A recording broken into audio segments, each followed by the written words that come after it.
Hi, I'm Maria Theoharis or Velo Sews on social media. You're listening to a very special Sewing Weekender podcast. Grab your project and a cuppa and relax with us. On Sew Organised Style podcast, I begin today by acknowledging the traditional custodians of the land on which we record this podcast and pay respects to the elders past and present. Welcome to everyone who's at the 2022 Online Sewing Weekender. The Fold Line and Charlotte Emma Patterns ran 4 of these sellout annual events at Cambridge. Today is the third year the Sewing Weekender is online. 10% of this year's proceeds will be donated to the following charities: Missing People and the British Red Cross Crisis Appeals, who provide supporting work in the Ukraine, Afghanistan, Syria and Yemen. In this podcast, we're going to hear from 3 of the tutors that you'll see at the Online Sewing Weekender.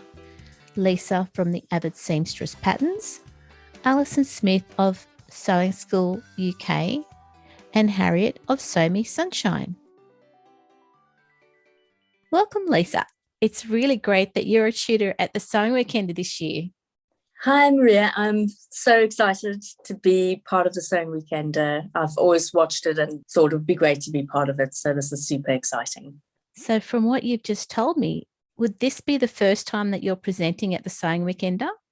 Yes, it is. It is the first time. So a bit of nerves and a bit of excitement, but I'm really looking forward to it. Oh, good. Yeah. Every year I look forward to the Sewing Weekender, especially now that it's online. Yeah. From media, it's always exciting to see it come up. Can you tell us about you and the Avid Seamstress? Yes, of course. So I'm based in Dorset in the UK, and I have a lovely sewing pattern brand here with a beautiful studio. So I have a range of sewing patterns that are available with incredible stockists that I have, and obviously on my website, and I do workshops as well. And the sewing patterns are aimed to empowering makers. It's quite a simple range that you can really use your creativity to make it your own. So depending on the fabric choice that you choose, the garment can be used in winter, summer, spring, across all seasons. And that's really obvious from my perspective being on the Avid Makers group, because I know when you release a pattern, the Avid Makers in the Northern Hemisphere will have a different take to us in the Southern Hemisphere. It's really great to showcase that. Yes, absolutely. And I love seeing, how people how they've made it their own, and being able to see like the raglan being worn in summer and then again in winter with tights. So, having a versatile sewing pattern range has been very important to me. That's great. So what can we look forward to seeing from you at the Sewing Weekender this year? So if anyone knows my sewing patterns, they'll know I love a concealed zip. Quite a few of my garments have concealed zips in the centre back. I absolutely love the finish of concealed zips. So I'm covering my tutorial for concealed zips, and I'm also doing a centered zip. I would love to have done more, but it's amazing how when you're recording a tutorial, how quickly the time goes. So I've covered 2 that I use a lot. And they'll be really helpful, especially for people who are just starting out sewing from, they might have started sewing masks at the start of the pandemic, and now this would be a way to develop their sewing skills further. Absolutely. And I think a lot of people avoid zips. Yes. They think it's very overwhelming and technical, but when you see my tutorial, you realize that actually it's quite straightforward.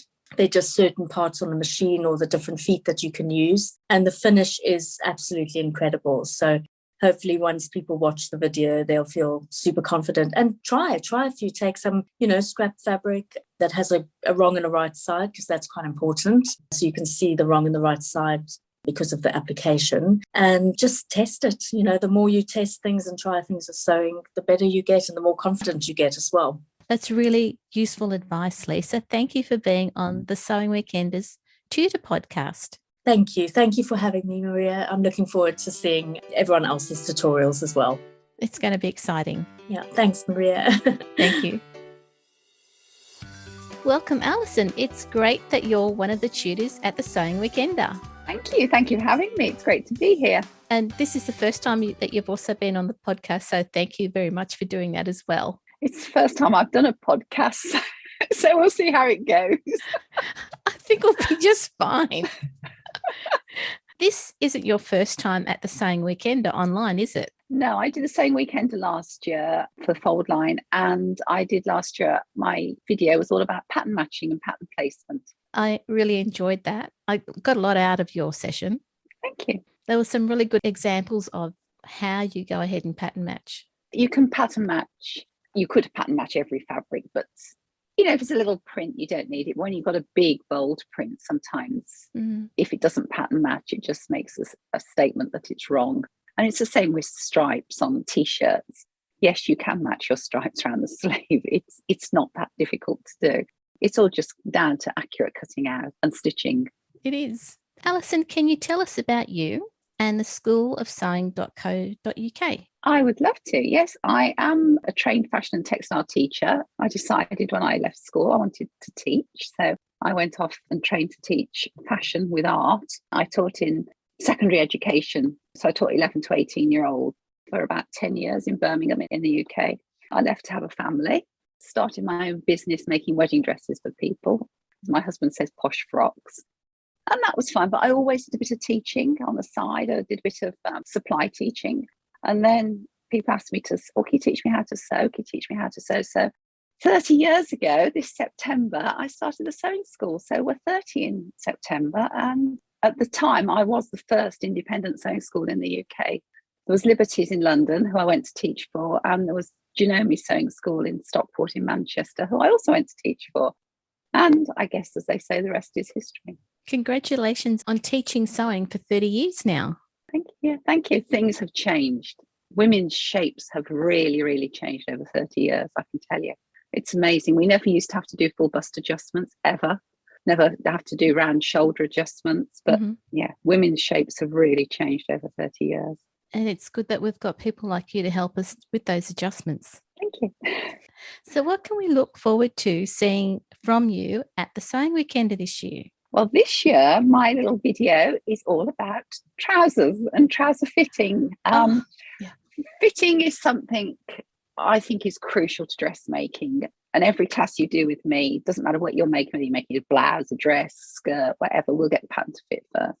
And this year I'm doing for the weekender about trouser fitting. So we're looking at how to measure properly for trousers, how to alter your pattern prior to cutting out, and then what to look for in your toile, because you must make a toile. I can't emphasize how important a toile is before you cut into that beautiful fabric, and how we eradicate things that measurements don't show up, things like our posture. So you get some flat bottoms or baggy bottoms or crutches that are too tight, or those little annoying creases across underneath your bum at the back.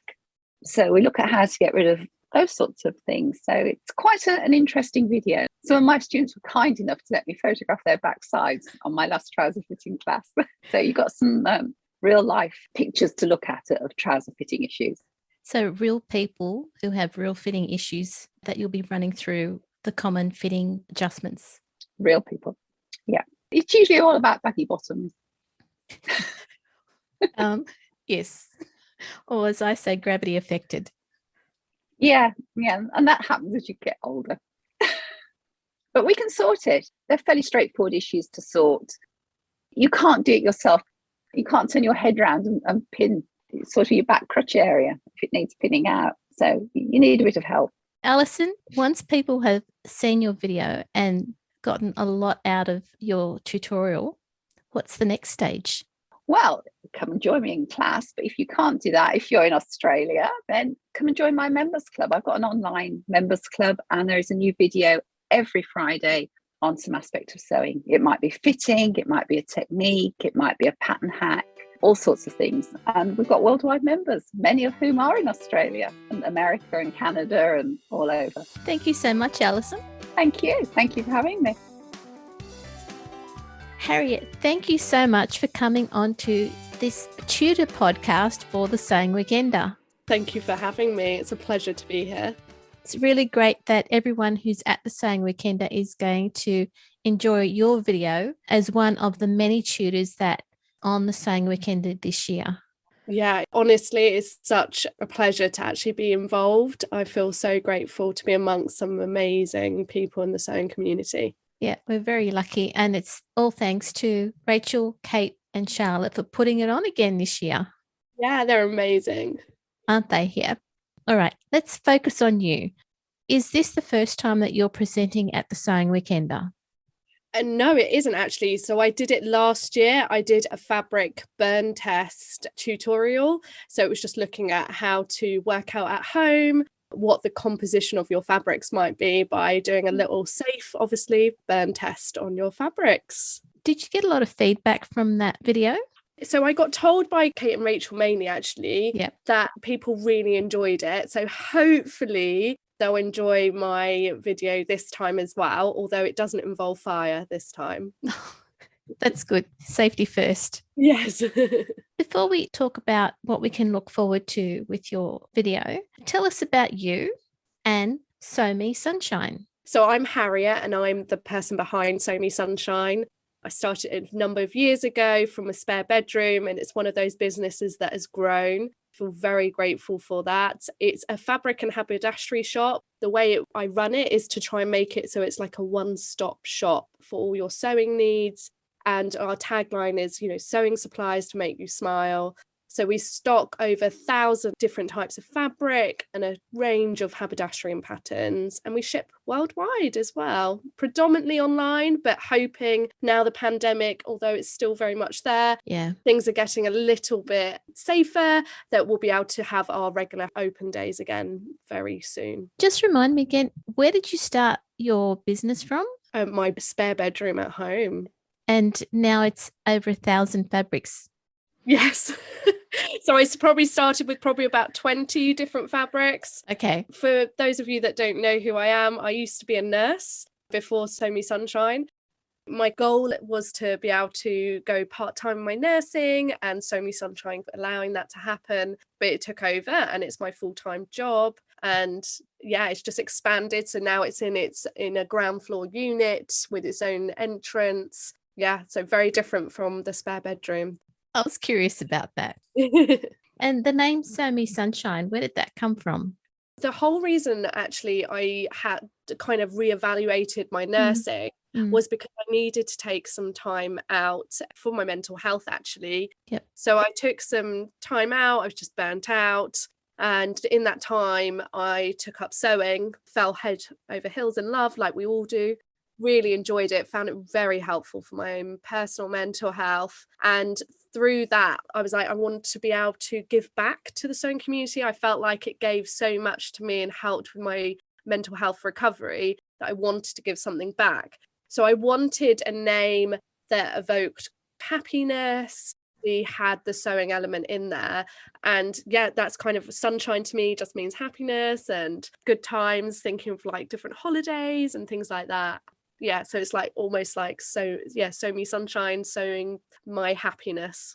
And so what can we look forward to seeing from you at the Sewing Weekender this year? Kate, Rachel and Charlotte have given me a bit of a tricky topic. So it's all about fabric sustainability. Obviously, sustainability is quite a broad topic. It is a rather long video. So it's me done it. So I did it with Jenny, who did the filming for me, who works with Sew Me Sunshine. And how we've planned it out is I introduce what sustainability is, because I think a lot of us don't quite actually know exactly what sustainability is. We just kind of think of the environmental impact. So I look at that, and then I bring it to the fabric world and I break it down into all the different types of fabrics and kind of look at how sustainable each type is and what to look for when you're out shopping or online or in person. And then I kind of summarize by giving some top tips for how to specifically make some very small changes at home that will help if you want to make your sewing slightly more sustainable. But I think the key thing I do want to say is obviously we are all sewists and we make our own wardrobe, and that alone is really good for the environment and for people, and we fix our clothes and we make them. So we can't forget that we're already doing such an amazing job to obviously limit our impact on the fashion industry. That's a good message for sewists to remember. Yeah. I mean, we're all here for the Sewing Weekender, so I think we're onto a good wicket. I agree, exactly. I think we are already doing an amazing job. that's something I really highlight, and just kind of goes through different types of fabrics people might not know, different things and what they mean. I think especially when we shop online, we see a lot of terms, so it kind of breaks it down. I'm hoping that people find it really helpful, and anywhere around the world, people should find it really helpful for their fabric shopping experience. And thanks for putting together all the research to develop your video. I think it'll be really worthwhile reference for people to keep going back to. I hope so. That's what I'm hoping. I'm hoping. And hopefully people can have it in the background and enjoy their sewing of what they're going to be doing over the weekend. Exactly. Harriet, thank you for coming on to the Sewing Weekender Tutor podcast. It's been great to meet you, and I know everyone is going to enjoy watching your video. Oh, thank you so much. And thank you so much for having me. I felt very honoured to be asked. You can come back anytime. So, yeah, thank you so much, Harriet. Thanks, Maria. Before we finish, make sure you keep up with this weekend's fun by following the hashtag Sewing Weekender on Instagram. We're all really excited to have you at the online Sewing Weekender because it's happening right now. This episode of Sew Organised Style podcast for the Sewing Weekender 2022 was produced by me, Maria Theoharis, with permission of Kate, Rachel and Charlotte, and our podcast tutor video guests, Lisa, Alison and Harriet. You can subscribe to Sew Organised Style podcast, but with an S, not a Z, on all good podcast apps. Thank you again for supporting the Sewing Weekender and for listening to this special podcast. We hope you'll learn some new sewing skills, hear from industry experts and engage with other sewers. You're among friends.